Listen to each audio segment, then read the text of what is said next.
मरते मरते भी कुछ कर जाऊंगा। धर्मेंद्र ने असरानी जी को भावुक अलविदा बोलते बोलते रोने लगे। धर्मेंद्र जी, हाँ दोस्तों, बॉलीवुड के दिग्गज अभिनेता धर्मेंद्र असरानी जी के निधन की खबर सुनकर बेहद दुखी नजर आए। उन्होंने सोशल मीडिया पर अपने पुराने दोस्त और सह कलाकार को याद करते हुए लिखा, असरानी, तुम्हारे जाने की खबर ने दिल तोड़ दिया। तुम सिर्फ एक शानदार कलाकार नहीं बल्कि एक सच्चे इंसान और मेरे प्यारे साथी थे। तुम्हारे जैसे लोग जिंदगी में एक बार मिलते हैं। जानकारी के अनुसार असरानी जी का निधन 20 अक्टूबर 2025 को सांस लेने में तकलीफ के कारण हुआ। वह कुछ दिनों से मुंबई के अस्पताल में भर्ती थे और वहीं उन्होंने अंतिम सांस ली। धर्मेंद्र ने बताया कि वे आखिरी बार असरानी जी से एक फिल्म इवेंट में कुछ महीने पहले मिले थे। उन्होंने याद करते हुए कहा कि वह हमेशा की तरह मुस्कुरा रहे थे, मजाक कर रहे थे। मैंने सोचा ही नहीं था कि वह इतनी जल्दी हमें छोड़कर चले जाएंगे। उस दिन उन्होंने कहा था, धर्म जी, आप हंसते रहिए, यही जिंदगी का सबसे बड़ा तोहफा है। आज वही बात मेरे दिल में गूंज रही है। उन्होंने आगे लिखा, असरानी हमारे द्वार की खुशियों की पहचान थे।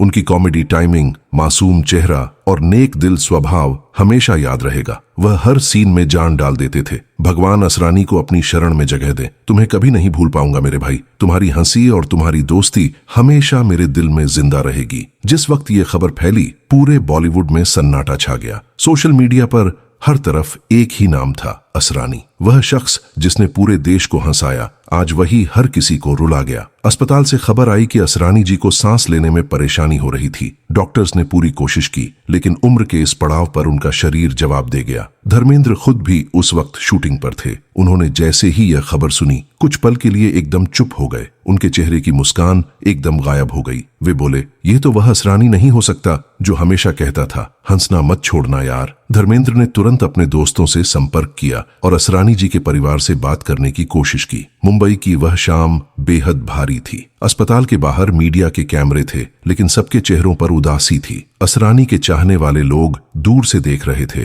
कुछ रो रहे थे, कुछ मोबाइल में उनके निभाए किरदार देख रहे थे, जैसे कोई अपना चला गया हो। असरानी जी का शरीर अस्पताल से उनके घर लाया गया। जुहू के इलाके में उनका छोटा सा घर था, जो हमेशा उनकी हंसी और बातों से गूंजता रहता था। उस घर के बाहर अब भीड़ थी, लेकिन सन्नाटा भी था। धर्मेंद्र भी कुछ ही देर में वहां पहुंचे। उन्होंने सफेद कुर्ता पहना था, आंखों में आंसू थे और चेहरे पर वह गम जो शब्दों में नहीं कहा जा सकता। उन्होंने असरानी जी की तस्वीर को देखा और हाथ जोड़ दिए। कहते हैं, धर्मेंद्र और असरानी की दोस्ती सिर्फ फिल्मों तक सीमित नहीं थी। दोनों जब भी मिलते थे, घंटों हंसी मजाक करते थे। धर्मेंद्र ने कहा कि वे मुझे हमेशा कहते थे, धर्म जी, आप बहुत सीरियस रहते हो, थोड़ा हंसो, जिंदगी छोटी है। और आज वही इंसान मुझे रुला गया। उन्होंने याद करते हुए बताया कि शोले के वक्त कैसे असरानी ने शूटिंग के दौरान पूरी यूनिट को हंसा दिया था। उनका वह जेलर वाला सीन, जिसे आज भी लोग याद करते हैं, हम अंग्रेजों के जमाने के जेलर हैं, बोलते वक्त पूरा सेट ठहाकों से गूंज गया था। धर्मेंद्र बोले कि उस दिन के बाद से मैं हर फिल्म में उसे खोजता था कि कब असरानी सेट पर आएगा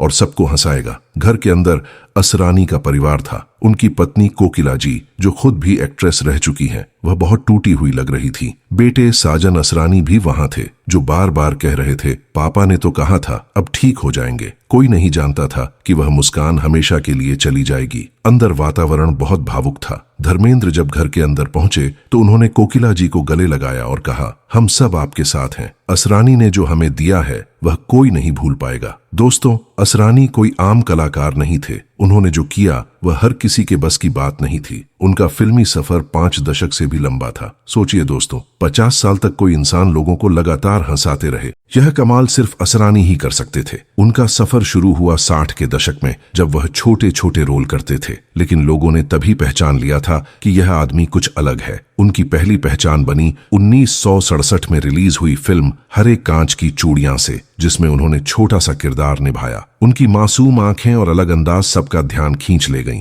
इसके बाद उन्होंने आज और कल और हलचल जैसी फिल्मों में काम किया, लेकिन 1970 में आई फिल्म मेरे अपने ने उन्हें एक पहचान दी। वह बोलते थे कम, लेकिन चेहरे से पूरी बात कह देते थे। 1972 में जब आशिकेश मुखर्जी ने फिल्म बावर्ची बनाई, जिसमें राजेश खन्ना लीड में थे, तो असरानी को भी मौका मिला। उन्होंने सपोर्टिंग रोल किया और वही रोल था जिसने दिखा दिया कि असरानी कॉमेडी के बादशाह बनने वाले हैं। उसी साल आई चुपके चुपके ने तो कमाल ही कर दिया। धर्मेंद्र, अमिताभ और शर्मिला टैगोर के बीच असरानी का किरदार छोटा था, लेकिन उसकी टाइमिंग ने सबको हिला दिया। हर लाइन पर तालियां बजती थीं। लोग थिएटर से निकलकर बस एक नाम बोलते थे, असरानी। फिर आया वो साल जिसने उन्हें अमर कर दिया, 1975 का शोले, जहां धर्मेंद्र वीरू थे, अमिताभ जय थे और असरानी जेलर थे। वो जेलर सीन याद है ना भाई? हम अंग्रेजों के जमाने के जेलर हैं। उस एक डायलॉग ने असरानी को स्टार बना दिया। कहते हैं रमेश सिप्पी ने वो सीन मजाक में रखा था, पर जब असरानी ने शूट किया तो पूरा सेट हंसते हंसते लोटपोट हो गया। धर्मेंद्र ने खुद कहा था कि उस दिन शूटिंग रुक गई क्योंकि कोई हंसना बंद ही नहीं कर पा रहा था, और फिर वो सीन भारतीय सिनेमा के इतिहास में दर्ज हो गया। इसके बाद असरानी की गाड़ी रुकने का नाम नहीं ले रही थी। उन्होंने 70 और 80 के दशक में इतनी फिल्में की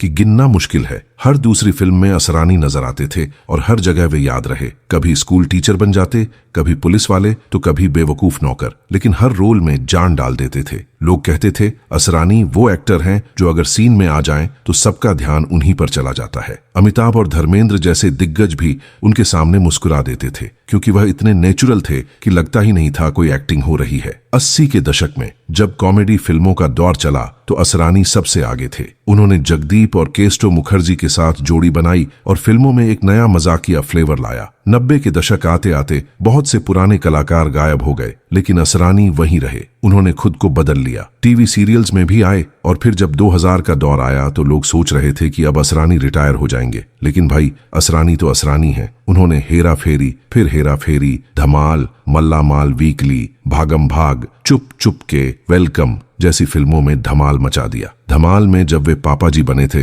तो पूरा थिएटर हंसते हंसते पागल हो गया था। उनका एक डायलॉग, पापा जी बोल पापा जी, आज भी सोशल मीडिया पर घूमता है और मीम बनकर वायरल होता रहता है। असरानी का यही कमाल था कि वे हर दौर में फिट हो जाते थे। वे बूढ़े नहीं हुए थे। उनका चेहरा उम्र से बड़ा था लेकिन दिल अब भी बच्चा था। धर्मेंद्र ने एक बार कहा था, असरानी को मैं देखता हूं तो लगता है जैसे हंसी खुद चलकर इंसान के रूप में हमारे सामने आ गई हो। उन्होंने कभी खुद को सीरियस नहीं लिया और शायद यही वजह थी कि लोग उनसे प्यार करते थे। असरानी का कहना था कि कॉमेडी सिर्फ हंसाने के लिए नहीं होती, वह लोगों के दिल से दर्द निकालने के लिए होती है, और उन्होंने वही किया। वे जब भी स्क्रीन पर आते थे लोग अपनी परेशानियां भूल जाते थे। उनकी जोड़ी राजेश खन्ना के साथ भी बहुत चली। आपके कदम, बावर्ची, आशिक हूं, बहारों का सपना में उनका किरदार सबको पसंद आया क्योंकि वे हर सीन को दिल से जीते थे। वे सिर्फ मजाक नहीं करते थे, वे अपने किरदार को सच में जिंदा कर देते थे। 80 और 90 के दशकों में उनके डायलॉग हिट होने लगे। सब बच्चे उनकी नकल करने लगे। स्कूल कॉलेज में उनके डायलॉग बोले जाते थे। लोग उन्हें सिर्फ कॉमेडियन समझते थे,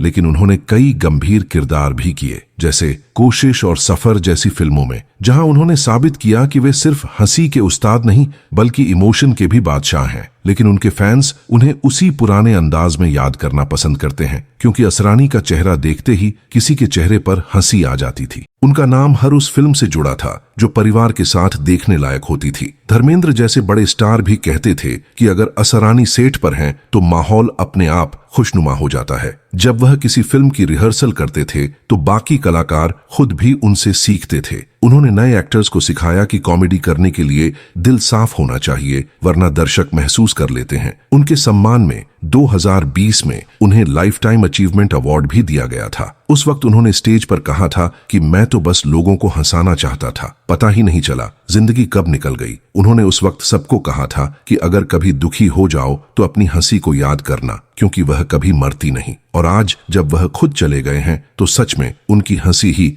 उनकी पहचान बन गई है। उनके बाद की पीढ़ी के कलाकार जैसे राजपाल यादव, जॉनी लीवर, अरशद वारसी, सब ने कहा कि हमने कॉमेडी असरानी से सीखी है। उन्होंने एक रास्ता बनाया जिस पर आज सब चल रहे हैं। उनकी कॉमेडी में गंदगी नहीं थी, उसमें सादगी थी। वे हर उम्र के दर्शक के लिए थे, यही वजह है कि उन्हें सब पसंद करते थे। धर्मेंद्र ने एक पुराना किस्सा भी याद किया। उन्होंने कहा, एक बार शूटिंग के दौरान मैं गुस्सा हो गया था। असरानी पास आए और बोले, धर्म जी गुस्सा कम करो, ये दुनिया छोटी है, पता ही नहीं चलता कौन कब चला जाए। मैं हंस पड़ा और आज वही बात सच्ची लग रही है। असरानी ने जिंदगी को बहुत करीब से देखा। वे कहते थे कि आदमी हंसना भूल जाए तो समझो मर गया। उन्होंने लोगों को यह बात सिखाई कि हंसी ही असली जिंदगी है। दोस्तों, ये तो हो गई असरानी जी की पूरी कहानी, मगर क्या आपको पता है कपिल शर्मा, जिसके पास कभी खाने को खाना नहीं होता था और पहनने के लिए ढंग के कपड़े नहीं होते थे, वो आज भारत का इतना बड़ा कॉमेडियन कैसे बन गया है? अगर आप ये जानना चाहते हैं तो स्क्रीन पर आ रही वीडियो पर क्लिक करके जरूर देखिएगा।